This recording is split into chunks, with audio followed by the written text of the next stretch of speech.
I'm Julia Bennett, 38 years old, and I went from being a disowned pregnant teenager to becoming a U.S. Army general. For years, I bent over backwards to please my parents, doing everything right, sacrificing friendships, even erasing myself to win their approval. But when I told them I was pregnant at 18, my father slammed the door in my face and my mother said she wished I'd never been born. That day, I made a choice that changed everything. Have you ever been cut off, humiliated, or betrayed by the very people you gave everything to? If so, you're not alone. Drop your story in the comments.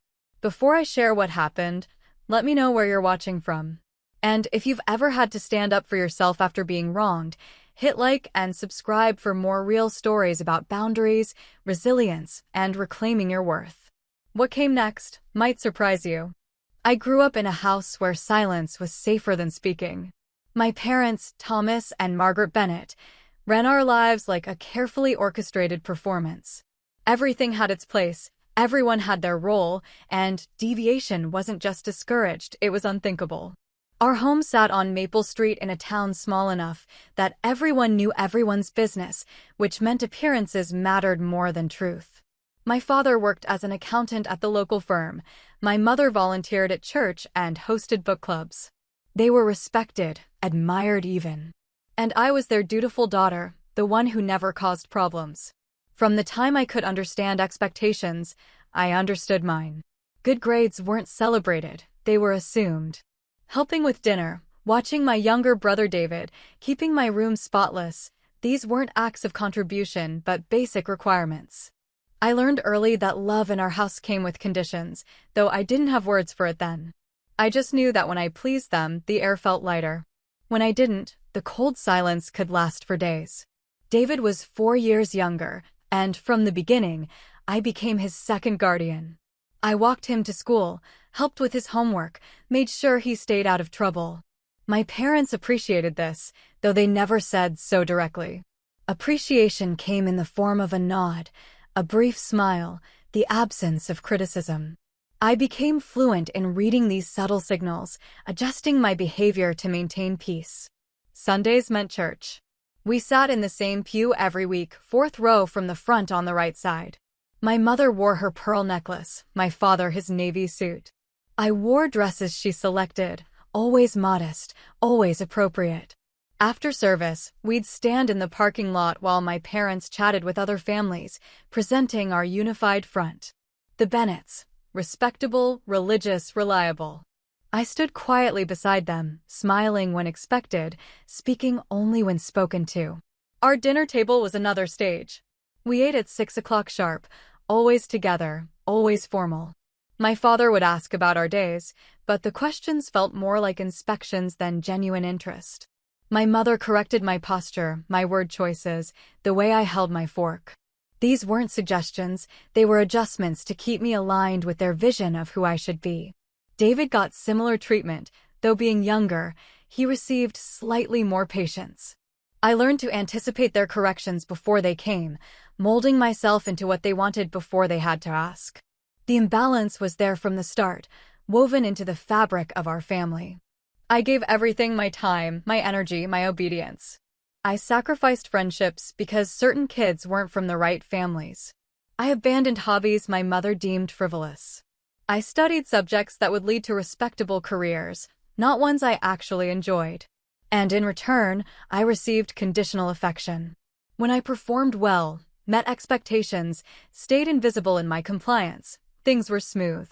But I learned quickly that their love had a price, and that price was my complete submission to their standards. My teenage years intensified this dynamic. While other girls my age tested boundaries, I reinforced mine. I came home by curfew, actually, 15 minutes before curfew. I dressed conservatively. I joined clubs my mother approved of, debate team, volunteer corps, student council. These activities looked good on college applications, which was what mattered. My parents had decided I would attend the state university, major in business or education, marry someone appropriate, and continue their legacy of respectability. I wanted to please them. That was the painful truth of it. Despite everything, I believed that if I just tried hard enough, if I was just good enough, I would finally earn the unconditional love I sensed other families had naturally. I watched my classmates' parents at school events, saw how they hugged their children without stiffness, how they laughed at their kids' jokes, how pride radiated from them without their children having to earn it first. I wanted that. So I kept trying. When I was 16, I won a regional science fair. I'd spent months on my project, working late nights in the garage, driven by genuine curiosity about environmental chemistry. The judges praised my research, my presentation, my innovative approach. I brought home the trophy, a beautiful glass award that caught the light and threw rainbows across the wall. I set it on the dinner table that night, waiting for my parents' reaction. My father glanced at it. "That's fine. Now go set the table properly." My mother added, "Don't let this go to your head. Pride comes before a fall." That was it. No celebration, no recognition, no acknowledgement that I'd accomplished something significant. Just a reminder to stay humble, stay small, stay in my assigned place. I put the trophy in my room where it gathered dust, a symbol of effort that would never be enough. David noticed things I tried not to see. One night, when I was helping him with algebra, he asked why I always did everything Mom and Dad wanted. He was 12, still young enough to ask honest questions without fear. I told him it was what good daughters did. He looked at me with confusion, like he couldn't understand why that meant erasing yourself completely. I changed the subject. The weekends were structured around family activities that looked perfect from the outside. We'd visit relatives, attend community events, go to the same restaurant where my parents knew the owners. Every outing was an opportunity to reinforce our image. My mother would remind me before we left the house to smile, to be polite, to remember we represented the family. The pressure to perform was constant, exhausting. I learned to switch into public mode automatically, presenting the version of myself they'd crafted while burying everything else deeper. At school, I maintained high marks and stayed out of drama.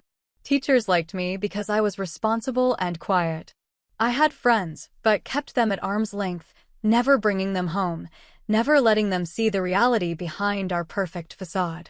I was good at compartmentalizing by then, at keeping different parts of my life separate. It was the only way to survive the contradiction of being myself at school while being their creation at home. By 17, I'd perfected the art of invisible rebellion. I'd think my own thoughts, but never speak them. I'd feel my own feelings, but never show them. I'd dream my own dreams, but never pursue them. This internal compromise felt like survival, though looking back, it was slow suffocation.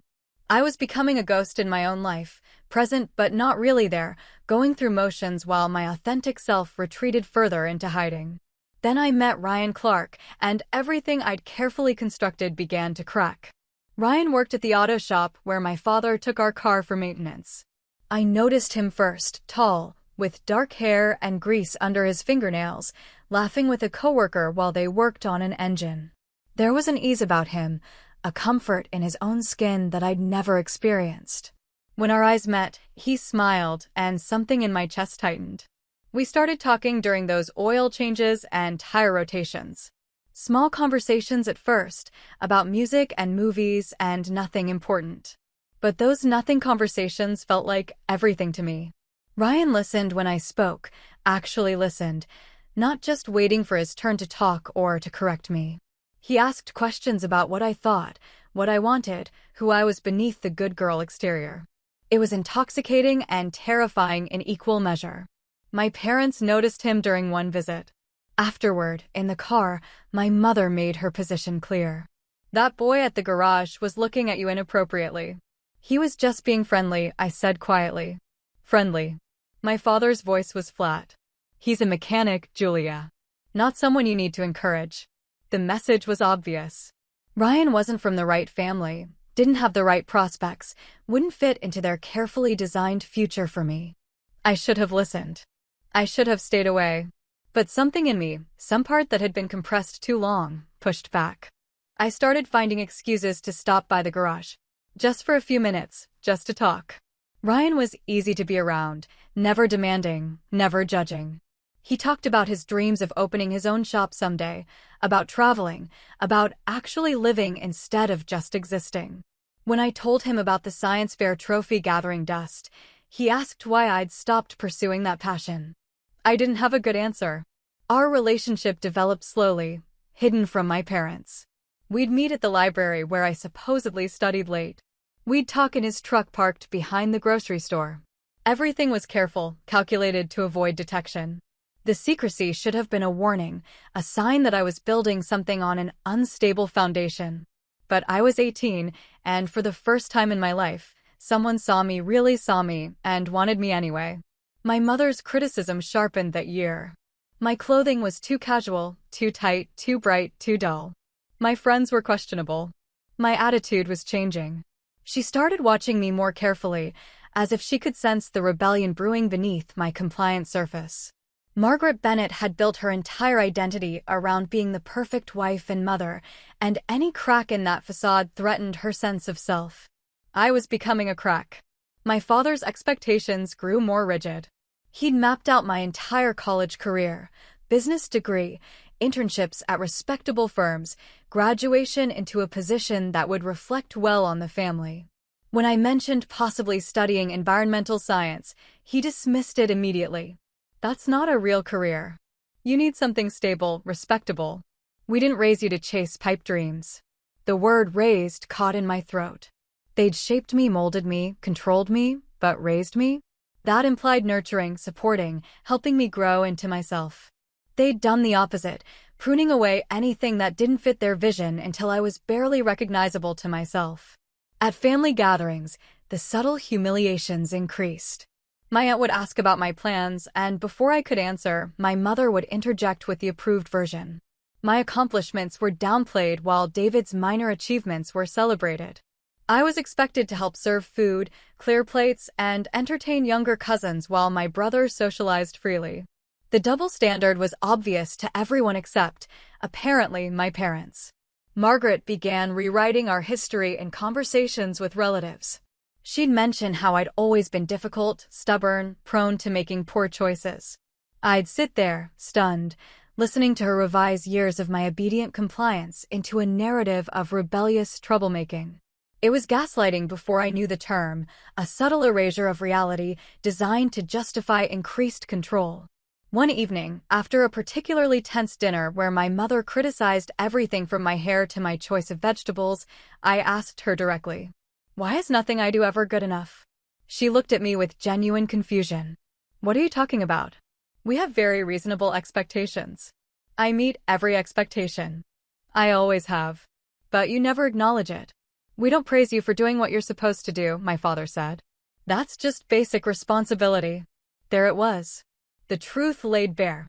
In their worldview, meeting expectations wasn't achievement, it was baseline. There was no winning, no moment of arrival when I'd finally be enough. The goalpost would always move, the bar always rise, because conditional love required constant conditions. Ryan gave me something different. With him, I could breathe. I could laugh without worrying if it was too loud. I could express opinions without immediate correction. I could just be. It wasn't perfect. We were young, figuring things out, building something without any model for healthy love. But it felt like freedom after years of captivity. My parents sensed the shift.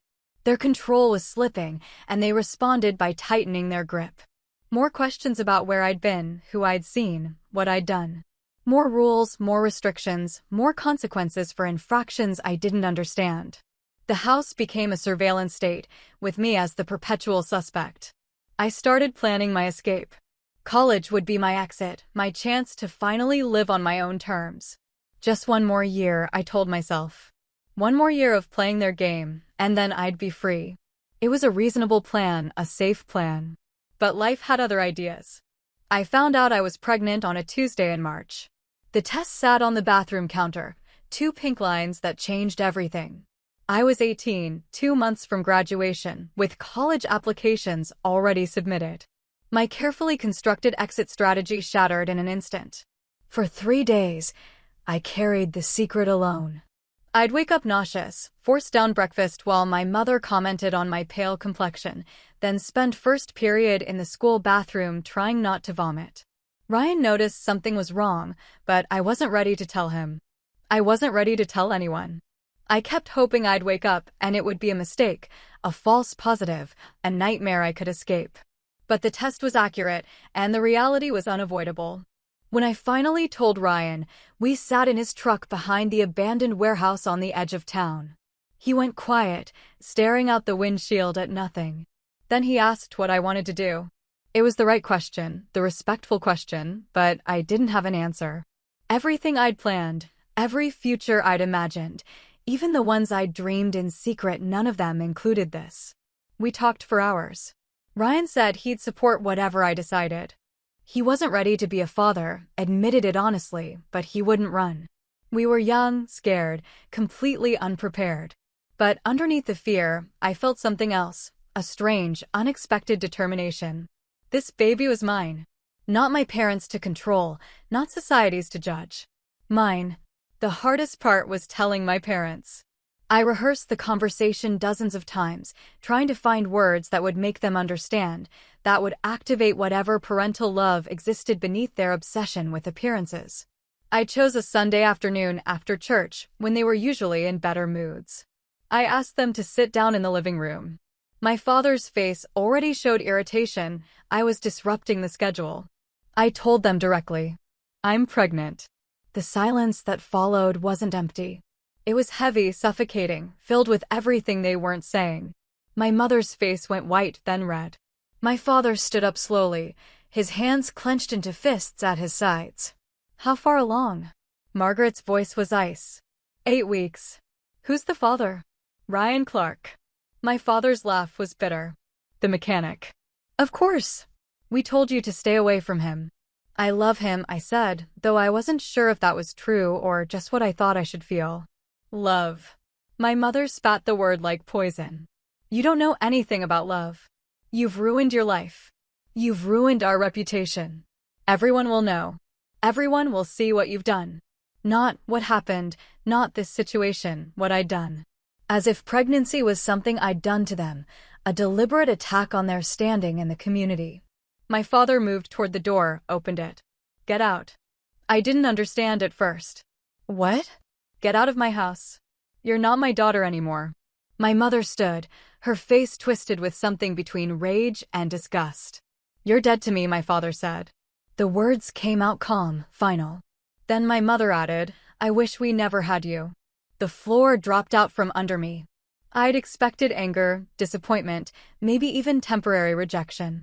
But this was complete severance, immediate and absolute. No discussion of options, no offer of support, no moment of parental concern for my well-being. Just expulsion. You're kicking me out? My voice sounded distant, disconnected from my body.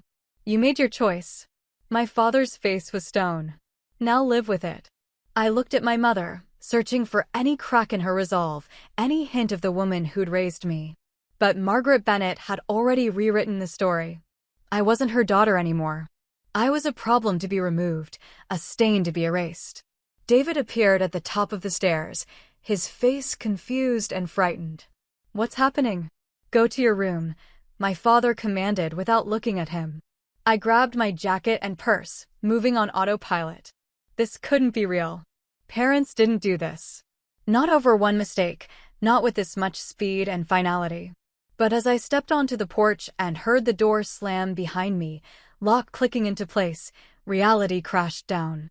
I stood there for several minutes, expecting the door to reopen, expecting someone to call me back. It didn't happen. Through the window, I could see my mother on the phone, probably already doing damage control with relatives and church friends. My father sat in his chair, reading the newspaper as if nothing significant had occurred. They'd removed me from their lives as easily as throwing out trash. The neighbors were watching. Mrs. Peterson across the street pretended to water plants that didn't need watering. Mr. Chen slowed his lawn mowing to observe. By tomorrow, the entire town would know. Julia Bennett, the perfect daughter, got herself pregnant and was thrown out. The shame would be cast on me alone, while my parents played the victims of a rebellious, ungrateful child. I walked to Ryan's apartment 3 miles away. He took one look at my face and pulled me inside. I told him what happened, the words coming out mechanical and flat. He held me while I sat there, not crying, not feeling anything except a vast, empty numbness where my family used to be. That night, lying on Ryan's couch, I stared at the ceiling and tried to process the betrayal. 18 years of obedience, sacrifice, and compliance, and they'd discarded me in minutes. Everything I'd given, all the ways I'd shaped myself to earn their love, meant nothing. I'd been so busy trying to be enough that I'd never realized I was never going to be. Their love wasn't conditional. It didn't exist at all. What existed was approval of my performance, and the moment I stopped performing to their standards, I ceased to matter. The cruelty wasn't just the rejection. It was how easy it was for them. No struggle, no torn loyalty, no painful decision. Just a clean cut, simple and surgical. After everything, I meant nothing to them. The first week alone was the hardest. Ryan let me stay in his apartment, a cramped one-bedroom above a laundromat. The sound of washing machines hummed through the floor at all hours. I'd lie awake at night, hand on my still flat stomach, trying to figure out how I'd gotten here. Everything I'd planned, college, career, escape, was gone. In its place was a blank, terrifying future. Ryan tried to help, but he was struggling too. At 20, he was barely supporting himself. Adding a pregnant girlfriend strained his resources and patience. We didn't fight, not exactly, but tension filled the small space. He'd come home from the garage exhausted, and I'd be there, still in the same clothes, having accomplished nothing all day except surviving. I needed a job. The pregnancy wasn't showing yet, which helped. I applied everywhere: retail stores, restaurants, offices. Most places didn't call back. The ones that did asked about my education, my experience, my references. I couldn't list my parents. I had no professional history beyond school activities. I was 18, pregnant, and completely unqualified for anything that paid enough to matter. I finally got hired at a diner called Rosie's, working breakfast and lunch shifts. The pay was minimum wage, the work was exhausting, and the owner, Rosie herself, was a sharp-eyed woman who missed nothing. But she gave me a chance when no one else would, and I was grateful for it. The diner became my refuge. There was something soothing about the routine: taking orders, serving food, clearing tables, repeating. My feet ached by the end of shifts, and I smelled like grease and coffee, but it was honest work. No performance required, no image to maintain. Just show up, do the job, go home. Rosie figured out I was pregnant before I told her. One morning, I ran to the bathroom to throw up during the rush. When I came out, pale and shaking, she handed me crackers and ginger ale. Morning sickness, she said matter-of-factly. Take 5 minutes, then get back out there. That was it. No judgment, no prying questions, just practical acknowledgement and support. It was more than my own mother had offered. My parents' rejection rippled through the community. At the grocery store, women who'd known me since childhood looked through me like I was invisible. At the library, the clerk who'd always been friendly suddenly became cold and efficient. The town had chosen sides, and my parents' version of events, ungrateful, rebellious daughter who'd thrown away her future, was the one people believed. Only a few people reached out. My old debate coach, Mrs. Patterson, called to check on me. She didn't offer judgment or advice, just let me know someone cared. David tried calling once, but when my father found out, he disconnected the line and forbade further contact. My brother was 14, powerless against their control. I didn't blame him for his silence. Ryan and I lasted 3 more months. The strain of my pregnancy, his financial stress, and our fundamental unreadiness for parenthood eroded whatever connection we'd had. He wasn't cruel about it, he just couldn't handle it. One night, he told me he was moving to another state for a better job opportunity, and while I could come, he didn't think we should. It was honest, at least. He'd tried, and he couldn't do it. I watched him pack, feeling nothing. Another person leaving, another connection severed. After Ryan left, I moved into a studio apartment that cost too much and offered too little. 1 room, a bathroom, a kitchenette. The walls were thin enough to hear neighbors arguing, music playing, lives continuing around me while mine seemed suspended. I worked at the diner, came home exhausted, ate whatever was cheap, and tried not to think about the future. That's when I met Captain James Harris. He came into Rosie's every Tuesday and Thursday, always ordered the same thing, black coffee and wheat toast. He wore his uniform crisp and perfect, and he tipped well. We didn't talk beyond basic pleasantries for weeks. Then one morning, when the diner was slow, he asked me a question that changed everything. "You in school?" "Not anymore," I said, refilling his coffee. "Planning to go back?" I shrugged. "Can't really afford it now." He studied me for a moment. "You look like someone trying to figure out her next move." "I'm just trying to get through today." "That's a start," he said. "But eventually, you'll need more than just survival." Something in his tone made me stop, really look at him. He wasn't judging or pitying. He was assessing, the way someone might evaluate potential. "Have you ever considered the military?" he asked. I almost laughed. "No." "Why not?" "I'm pregnant." "Now, yes. But after?" "Military offers structure, training, education benefits, childcare support. It's not easy, but it's a real path forward." I mumbled something non-committal and moved to another table, but the seed was planted. The military. It seemed impossible, ridiculous even. But over the next few days, the idea grew. Structure appealed to me after months of chaos. Purpose, direction, a clear framework. I'd lived most of my life trying to meet other people's expectations. Maybe I could redirect that tendency towards something that would actually benefit me. Captain Harris became a regular presence.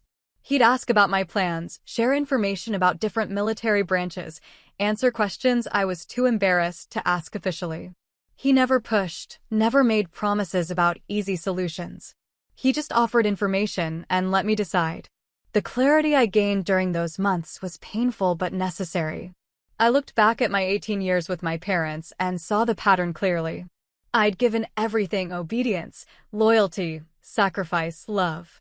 I'd shaped myself into their image, suppressed my own desires, lived for their approval. And they'd taken it all as their due, never recognizing the cost, never reciprocating with genuine, unconditional love. The moment I failed to meet their standards, they discarded me without hesitation. That realization could have broken me. Instead, it hardened something inside. If I'd been strong enough to maintain that level of discipline for people who didn't deserve it, I could redirect that strength toward building something for myself. I couldn't change what my parents had done, but I could choose what I did next. I started researching military options seriously. The Army offered the most comprehensive benefits for single parents. There were programs, support systems, paths forward.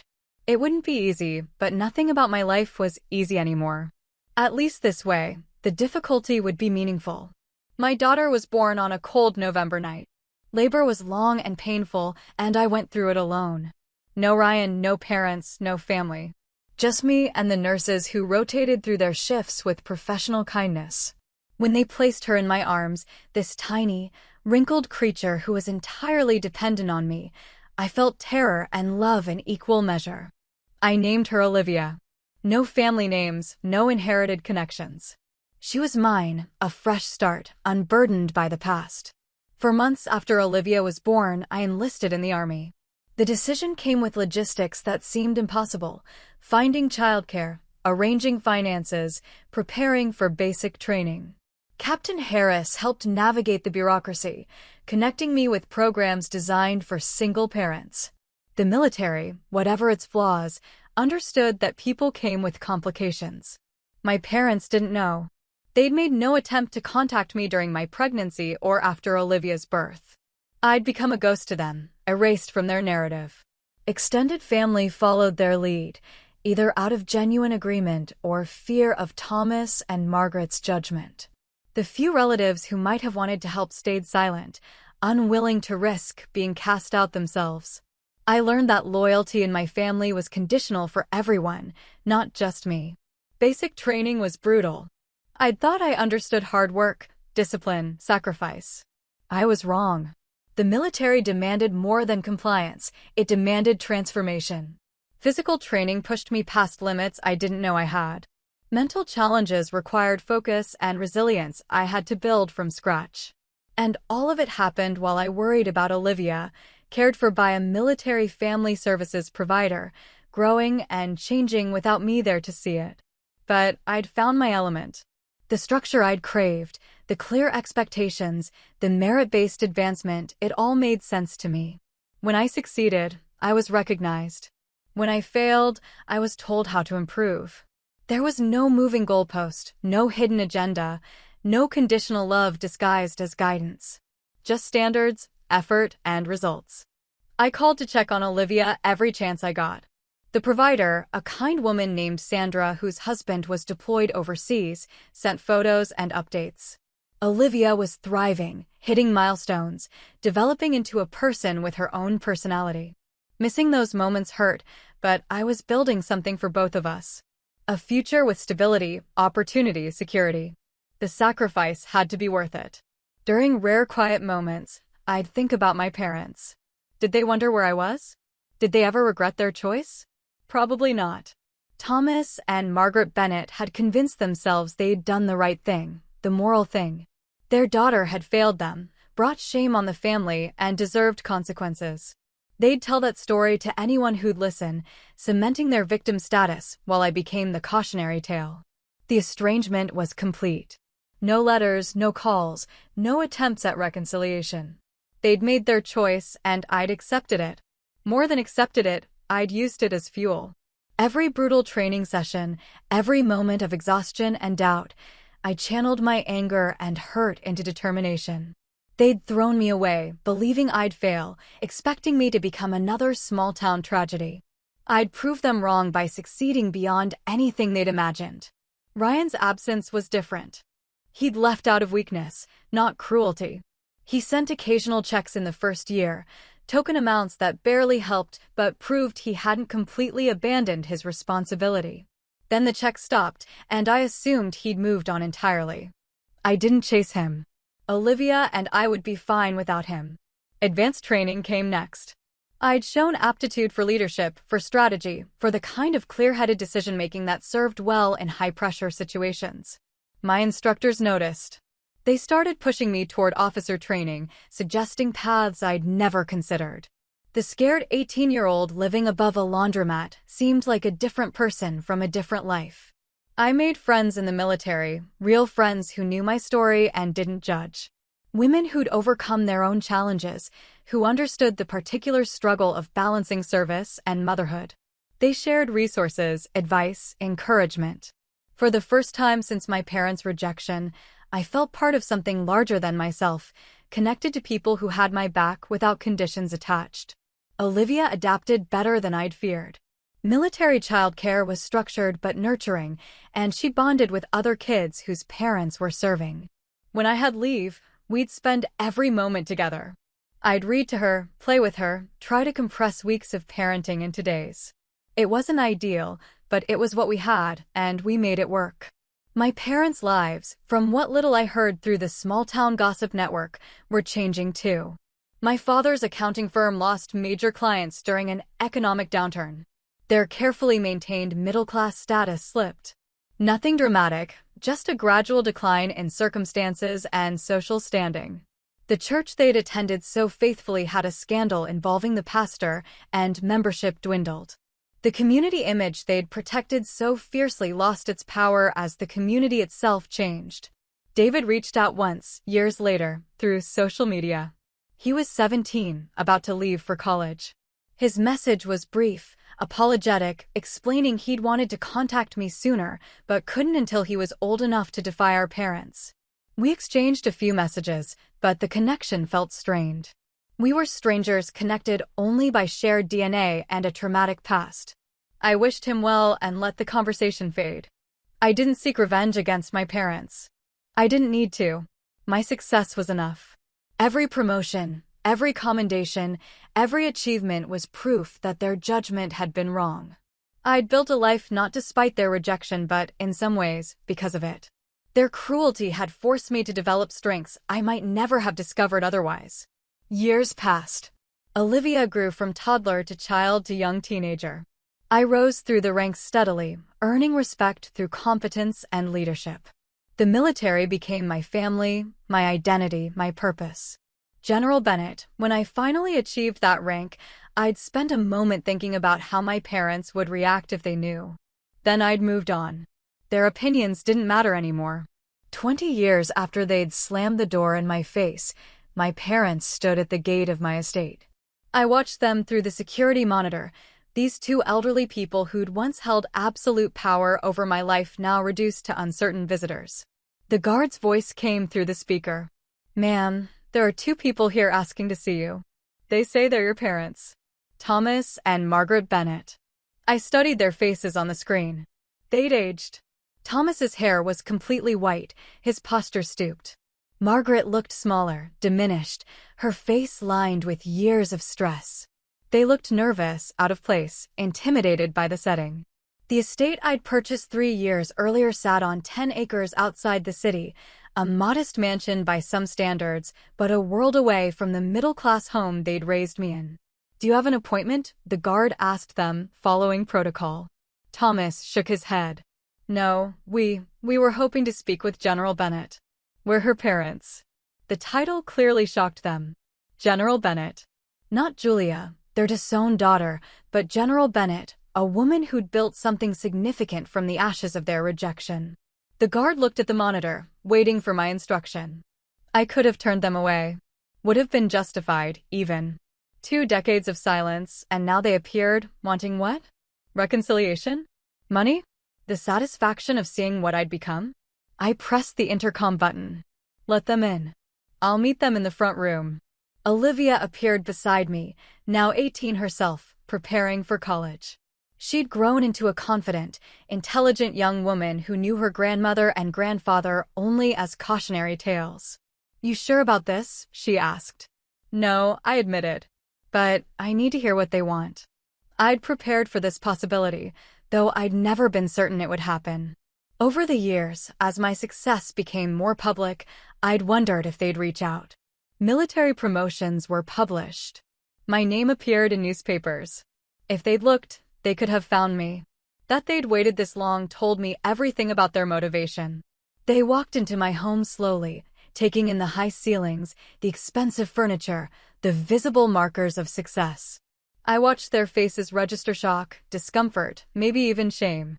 This wasn't what they'd expected.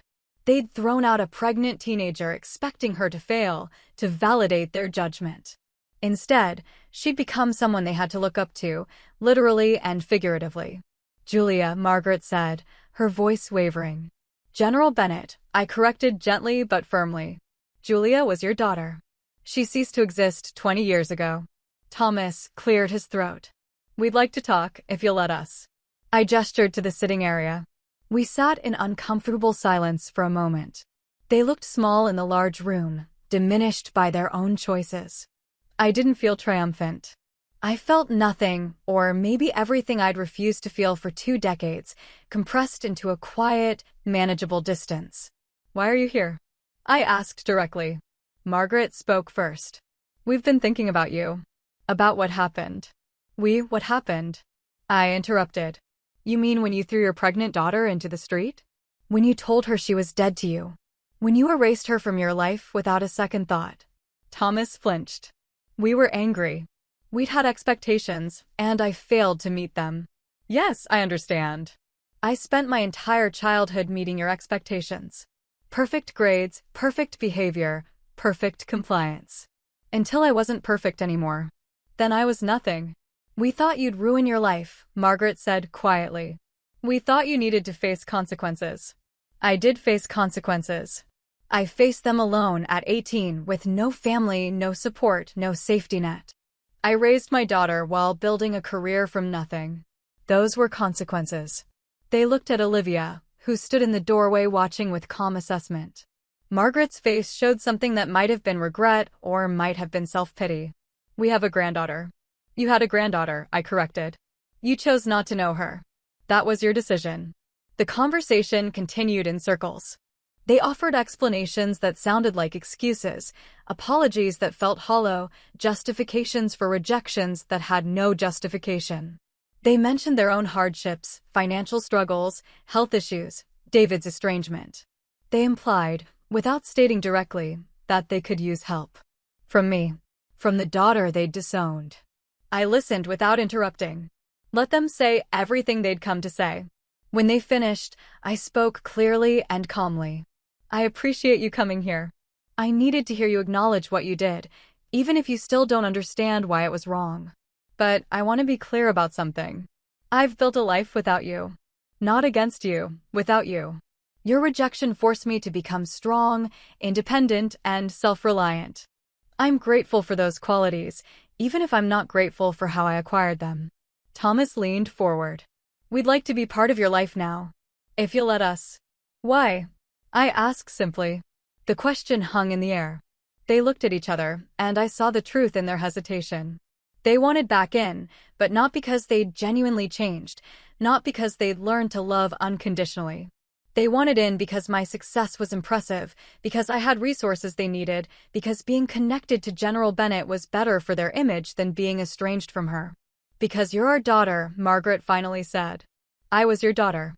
You terminated that relationship. You can't just reinstate it because circumstances changed. So you're saying no? Thomas's voice held an edge of the old authority, the tone that once would have made me comply immediately. I'm saying I need to think about what, if anything, I'm willing to offer. But let me be absolutely clear about the terms. If there is any future contact between us, it will be on my conditions. Limited. Respectful. With firm boundaries that you will honor. We're your parents, Margaret protested. You deserve nothing, I said, my voice still calm but steel hard. You gave up parental rights the moment you chose your reputation over your daughter. Anything I choose to give you from this point forward is grace, not obligation. The shift in power was complete and visible. They'd come expecting something, maybe easy forgiveness, maybe financial help, maybe just access to my success. Instead, they'd found a woman who'd moved beyond needing their approval. I wasn't the desperate teenager they'd discarded. I was someone who'd survived their worst and built something remarkable from the rubble. I stood, signaling the meeting's end. I have your contact information.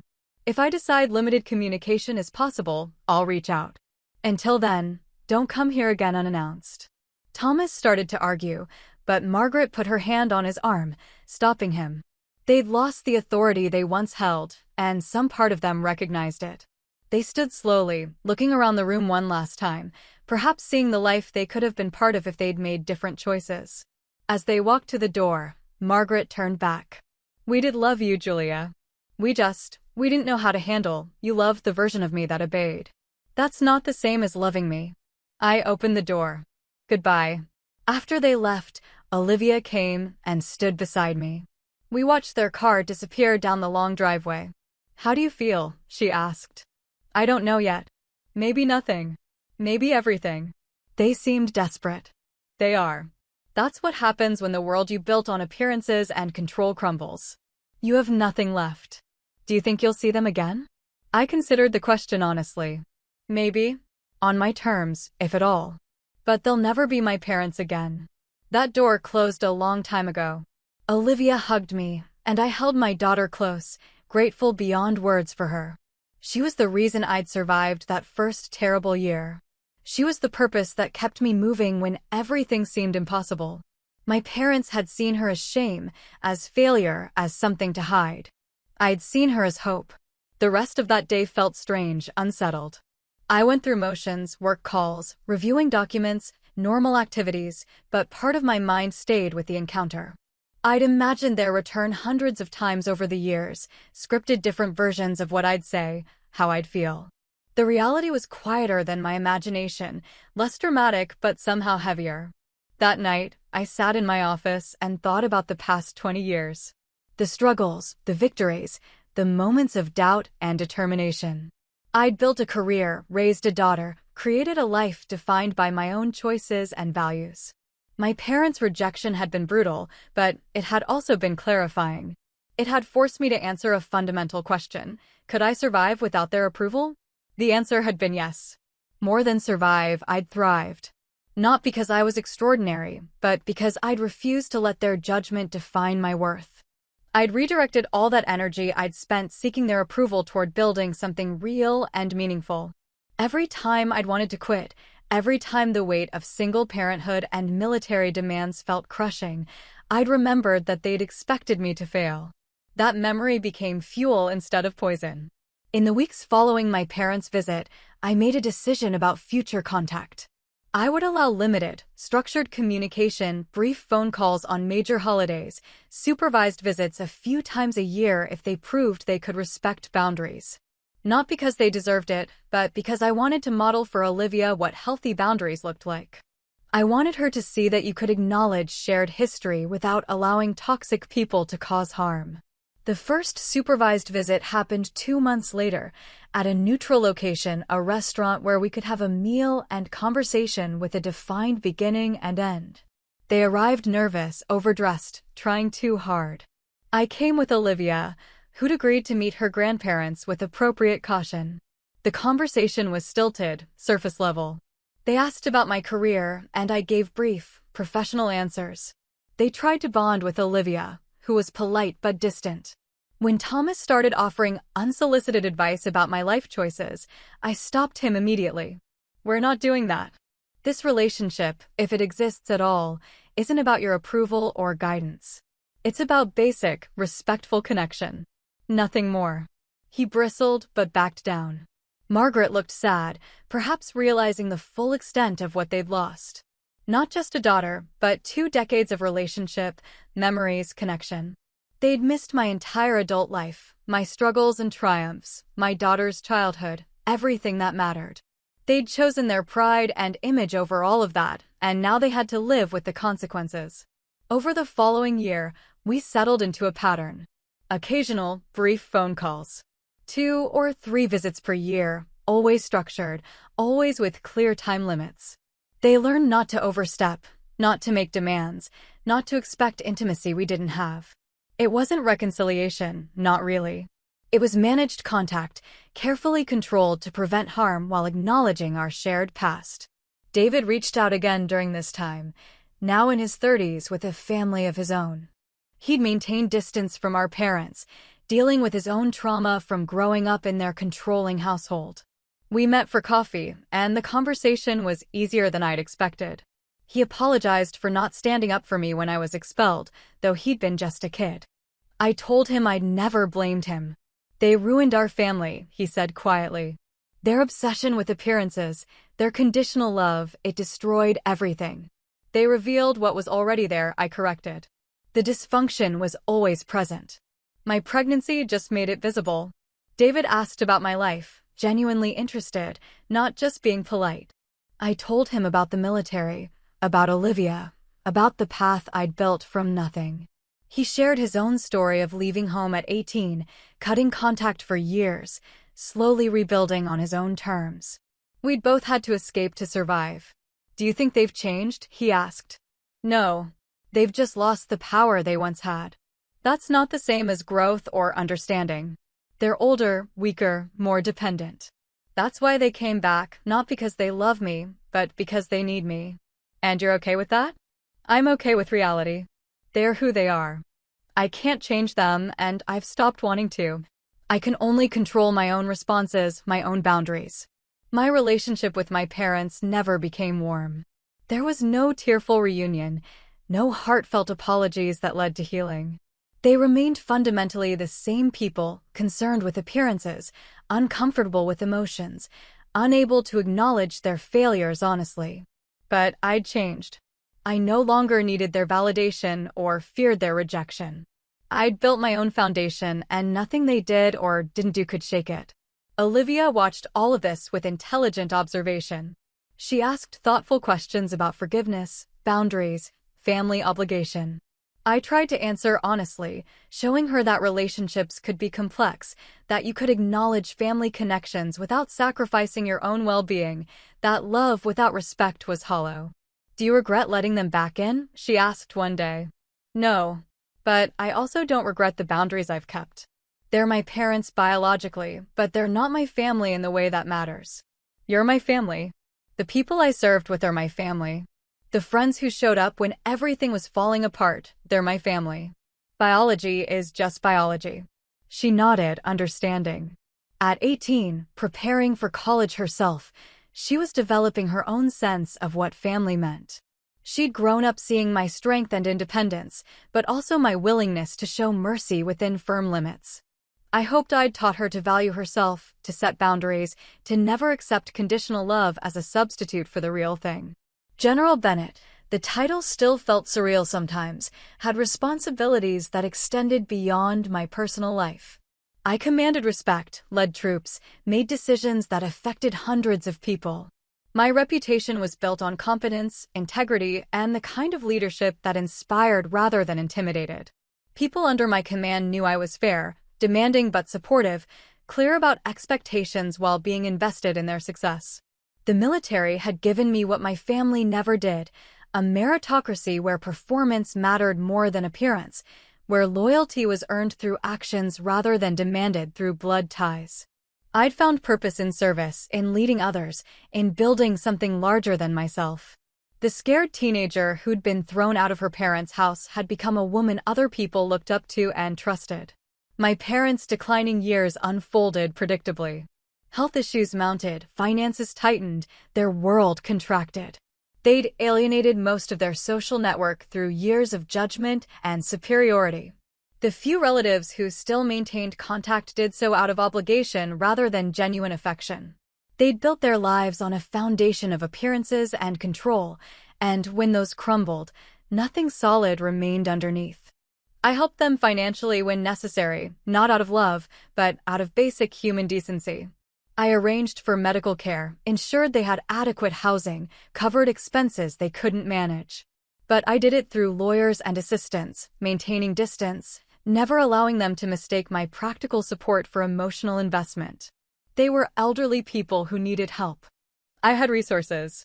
That was the extent of it. Margaret called one Christmas, her voice weak and trembling, asking if we could visit. I agreed, bringing Olivia with me. Their home, a small apartment in a senior community, was neat but sparse, filled with echoes of the life they'd lost. Photos on the wall showed David and me as children, frozen in time before everything shattered. No photos of Olivia, no acknowledgement of the 2 decades they'd missed. The visit was brief and melancholy. Thomas, confined to a wheelchair after a stroke, looked at me with something that might have been pride or might have been regret. Margaret fussed over Olivia, trying to play the grandmother role 2 decades too late. Olivia was kind but not warm, present but not connected.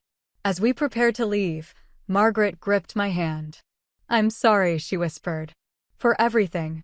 It was the first direct apology she'd ever offered. I looked at her, this frail, elderly woman who'd once held such power over my life, and felt nothing but sad distance. "I know," I said simply. Because she probably was sorry, in her limited way. Sorry that things hadn't worked out as she'd planned. Sorry that her choices had consequences. Sorry that she'd lost something she'd thrown away. But not sorry in the way that mattered. Not the kind of sorry that came from genuine understanding of the harm she'd caused. We left shortly after. In the car, Olivia asked, "Do you think that apology meant anything?" "It meant something to her. That's enough." "Not to you." I made peace with their failure to love me properly years ago. An apology now doesn't change the past. It doesn't undo the harm or erase the years I spent building myself back up. It's just words. That sounds really sad. It is sad. But it's also reality. Some relationships can't be repaired, no matter how much time passes or how many apologies are offered. The damage goes too deep. Olivia was quiet for a moment. "I'm glad you're my mom. I'm glad you're my daughter." That was the truth that mattered. Not the family I'd been born into, but the family I'd created. Not the love I'd begged for as a child, but the love I'd built as an adult. My parents had given me life, but they'd also tried to define its limits. Breaking free from those limits had been the most painful and most necessary thing I'd ever done. Thomas died 2 years later. Heart failure, sudden and mostly peaceful. David called to tell me, his voice flat and exhausted. There would be a small funeral. Did I want to come? I did, more for David than for our father. Olivia decided not to attend. She'd never had a relationship with him and saw no point in performing grief she didn't feel. The funeral was sparsely attended. A handful of elderly neighbors, some distant relatives, David and his family, Margaret and me. The pastor gave a generic eulogy about a man he'd barely known. No one shared personal stories. There weren't many worth sharing. Afterward, Margaret looked at me with desperate eyes. "You'll still help me? Even with him gone?" "Yes," I said. "I'll make sure you're taken care of." "Why? After everything we did?" It was a good question. I'd asked myself the same thing many times. Because I'm not you. I don't abandon people, even when they've hurt me. But don't mistake this for forgiveness or reconciliation. It's just practical support for an elderly woman who needs help. She nodded, tears streaming down her face. Too little, too late. That was the theme of my parents' final years. Every attempt at connection, every expression of regret, came decades after it would have mattered. They'd spent their power when they had it, and now, powerless, they wanted mercy. I gave them basic care, but I couldn't give them absolution. That wasn't mine to grant. David and I grew closer in the years following our father's death. He understood the complex mixture of obligation and resentment, the way family ties could bind without providing warmth. We didn't dwell on the past, but we acknowledged it. We built a relationship as adults, separate from our shared childhood trauma. Margaret lived another 5 years, declining slowly in a care facility I paid for. I visited occasionally, always brief, always maintaining emotional distance. She'd ask about my life, and I'd share surface details. She'd try to offer advice or guidance, and I'd politely redirect. She never stopped trying to be the mother she thought she should have been, but she never became the mother I'd actually needed. When she died, I felt relief more than grief. Relief that the complicated dance of managed contact was over. Relief that I no longer had to navigate the tension between human decency and justified anger. Relief that the chapter was finally, completely closed. At her funeral, even smaller than Thomas's, I gave a brief eulogy. I spoke about her as she was flawed, controlling, concerned with appearances, but also human, struggling with her own limitations. I didn't sugarcoat or martyrize. I presented the truth plainly, respectfully. Some of the elderly attendees looked uncomfortable, but David nodded his approval. Honesty, even in death, mattered more than performance. Afterward, going through her belongings, I found boxes of photos. Me as a child, as a teenager, carefully labeled and preserved.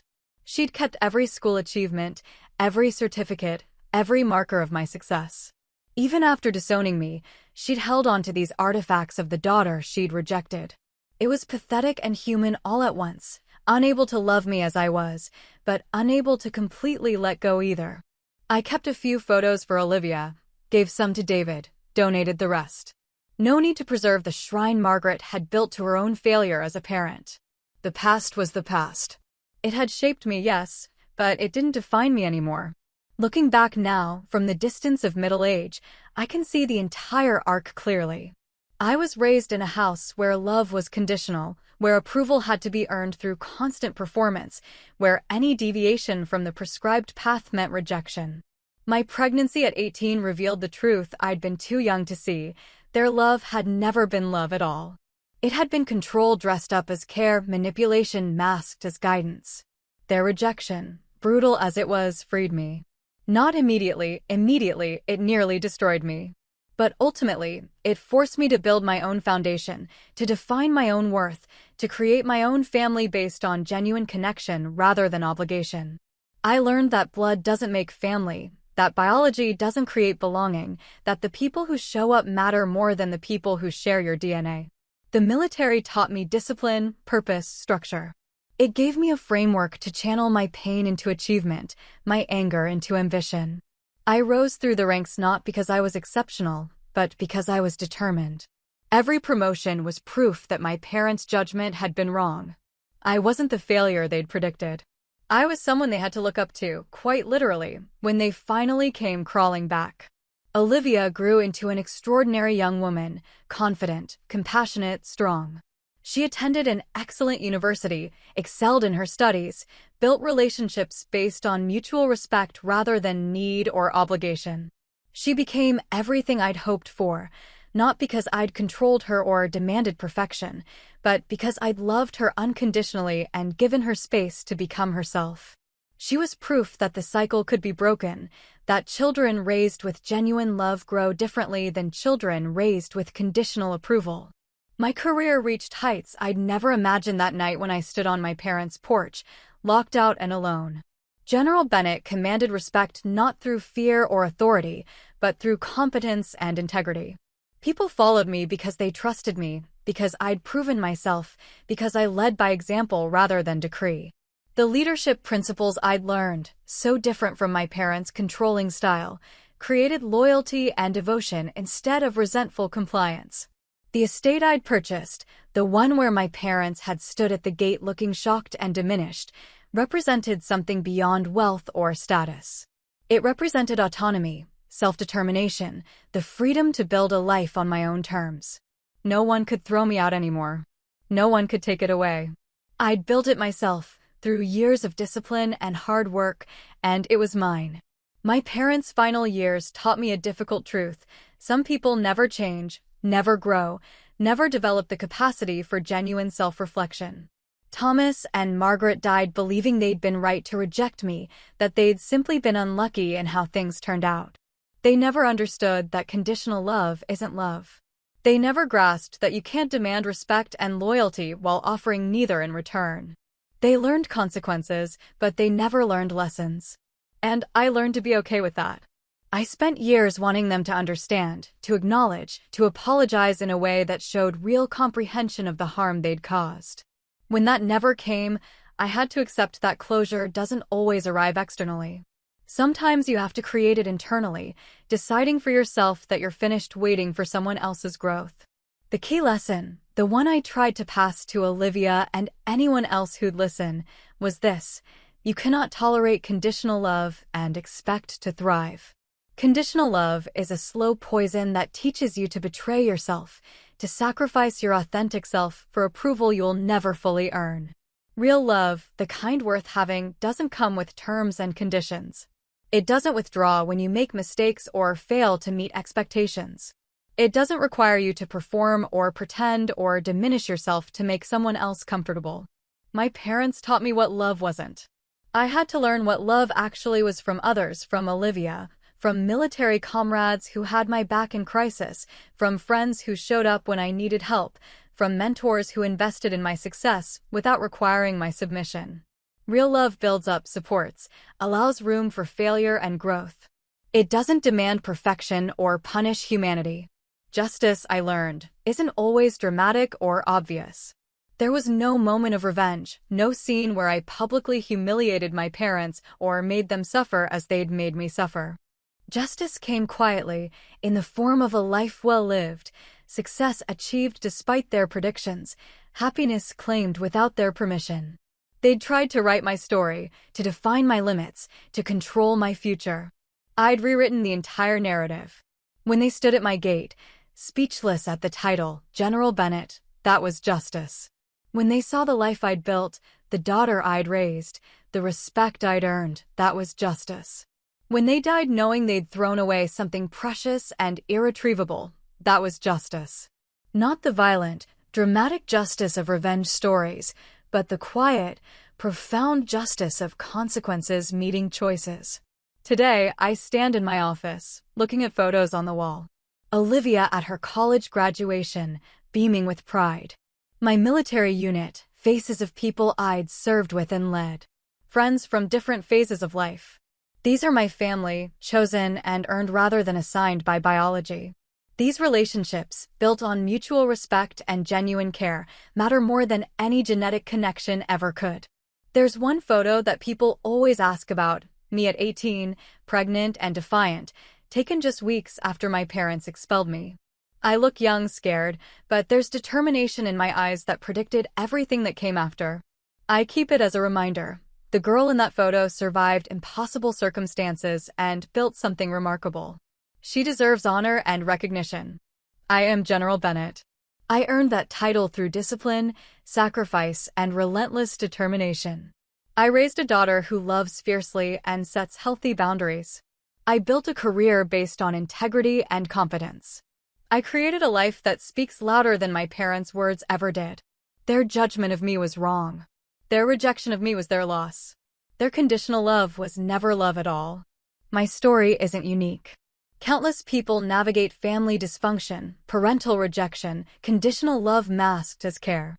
What matters isn't the particulars of betrayal, but the response to it. You can let rejection define you, diminish you, destroy you. Or you can use it as a catalyst for transformation, as fuel for building something better. I chose transformation. Not because I was strong, I wasn't, not at first. But because I refused to accept my parents' version of my story. They'd written me off as a failure, a disappointment, a cautionary tale. I rewrote the script entirely, created a narrative they couldn't have imagined, achieved success they deemed impossible for someone like me. The lesson I want Olivia to carry forward, the one I share with anyone who'll listen, is simple but profound. You are not defined by how others treat you. You are defined by how you respond to that treatment. My parents tried to break me, to prove I was worthless without their approval. Instead, they freed me to discover my own worth, independent of their judgment. Boundaries are not cruelty. They are survival. When I maintained strict limits with my parents, people sometimes criticized me as cold or unforgiving. But boundaries protected me from repeating destructive patterns, from accepting crumbs of affection and calling it love, from sacrificing my well-being for people who'd proven they didn't value it. Boundaries allowed me to exist safely in proximity to people who'd caused me harm. Forgiveness is personal and optional. I never fully forgave my parents, and that's okay. Forgiveness isn't required for healing or peace. I found peace through acceptance, accepting what happened, accepting who they were, accepting that some relationships can't be repaired. That acceptance freed me more than forced forgiveness ever could have. Success is the best response to rejection.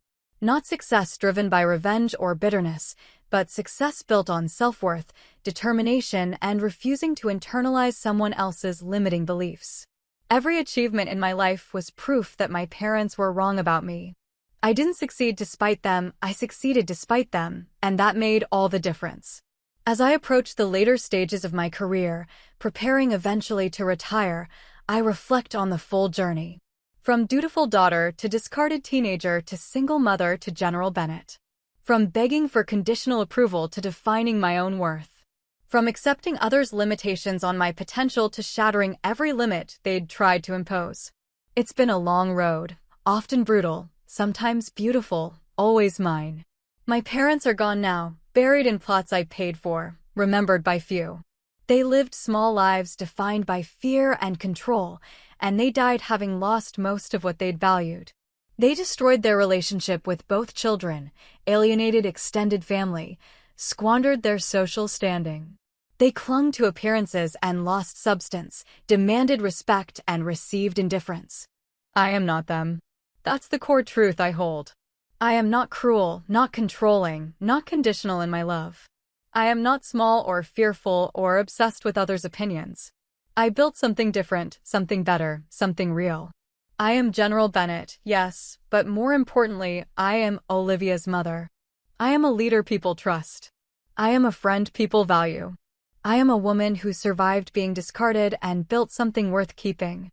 The guard's question that day, appointment for General Bennett, represents everything my parents failed to see. They looked at an 18-year-old pregnant girl and saw failure. They couldn't imagine she'd become someone who needed appointments, who commanded respect, who built an estate they'd one day stand outside of, speechless and diminished. Their failure of imagination matched their failure of love. I don't hate them anymore. Hate requires emotional investment, and they don't deserve mine. I feel a distant sadness for lives poorly lived, for potential wasted on protecting an image that never mattered, for love withheld that could have transformed everything. But mostly, I feel nothing. They are my parents biologically, but strangers emotionally. Their story ended. Mine continues. And that continuation, that forward movement, that building, that growing is the real victory. Not because I beat them or proved them wrong, though I did both. But because I refuse to let their rejection become my identity. I am not the daughter who was disowned. I am General Bennett, mother of Olivia, leader, friend, survivor, builder. I am defined by what I created, not by what was done to me. That's the legacy I leave. You can survive impossible betrayal. You can thrive after devastating rejection. You can build a life so full and meaningful that the people who discarded you become footnotes in your story rather than the story itself. It requires strength, boundaries, determination, and the courage to define your own worth regardless of others' judgments. I am no longer the daughter who begged for approval at that dining room table, who sacrificed her authentic self for conditional acceptance. I am the woman who stood at the gate of her own estate, watched her parents realize who she'd become, and felt nothing but calm certainty. I am enough. I always was. They just couldn't see it, and their blindness was their tragedy, not mine. My life speaks louder than their words ever did. That's not revenge. That's justice. That's peace. That's victory. And it's mine. That's my story. I'm not asking for sympathy, I'm asking you to back yourself the way I finally did. If this resonated, like, subscribe, and share it with someone who needs a reminder that boundaries aren't cruelty, they're survival. Turn on notifications so you don't miss the next chapter. Questions for you. Have you ever been cut off or shamed by family for a life choice? What happened next? Where did you draw the first real boundary, and how did people react? If your parents showed up years later asking to reconnect, what terms would you set? What would you tell your 18-year-old self about love, loyalty, and self-respect? Do you believe limited contact can work after a deep betrayal, or is no contact the only path? What does justice look like for you? An apology, accountability, or simply living well? If you're in the thick of it right now, what's one step you can take this week to protect your peace?